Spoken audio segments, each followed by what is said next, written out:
Hey everybody, it's Wayne at Mighty Armory. I want to describe to you our Carbide 9mm Crimp die. Like the sizing die, this is hardened rifle barrel steel. The top is open, good for venting. The carbide insert is pressed into the die.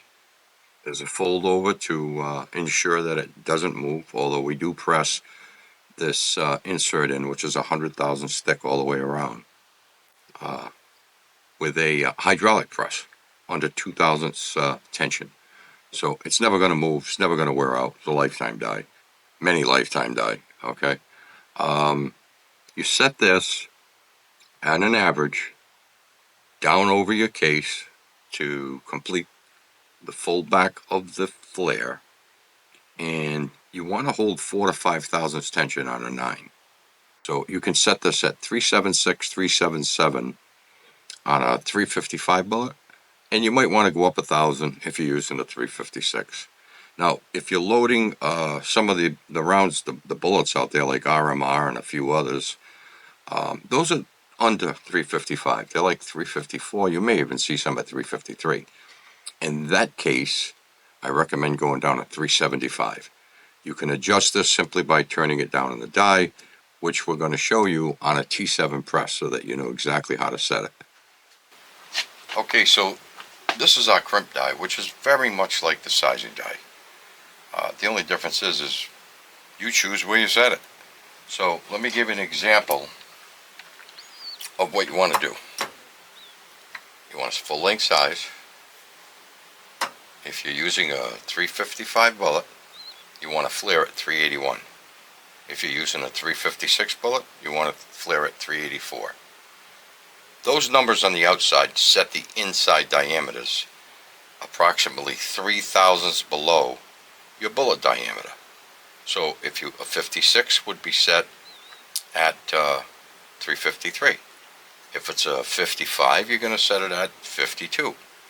And the outside diameters for the 355 is like 381, while the 356 outside flare diameter would be 384, 385. So it's real simple. Then you set your seating depth. You can adjust it here by turning this top, turn this down. I'm going to back that off a little bit. I kind of know we're going to be around 1.1 plus. So what we're going to do now is we're going to take the carbide crimp die. The shape on this is designed to mate with the sizing, flare. Seating is seating, but the benefit of the seating die is not only does it capture the bullet and hold it vertically while it presses down into the case, it also folds back that crimp about 90%. So you're setting your tension at like 4,000 before you get your final crimp, which sets it to 5. Very easy to do once you understand the math, because it is a measured system. So we've got a bullet set in this case. This is a 356 bullet by Acura Outdoors, and our flare right now after seating is 386. But what's cool is there's a very minor 386 because the area below that flare is, the tension's already set on the bullet. You could do a pushback test, that's not going to move. So now what we do is we put it in the shell holder. If you're on an auto, obviously you're going to be set up to do this automatically, same as an AP press. But if you're doing it like I am today on the T7, that wouldn't be the case. So now watch this. Rounds up, it's in the case holder. I can feel pressure here. I'm turning against the flare that's left. Because there isn't much there, it's not hard to turn.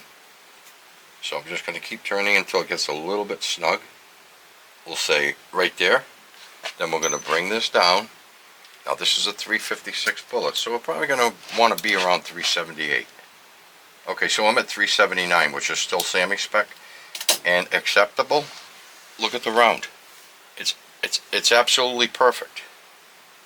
If you take a straight edge and you lay it on the case, You will see zero bulge from the bullet, zero hollowing between the top of the case and the bottom of the case.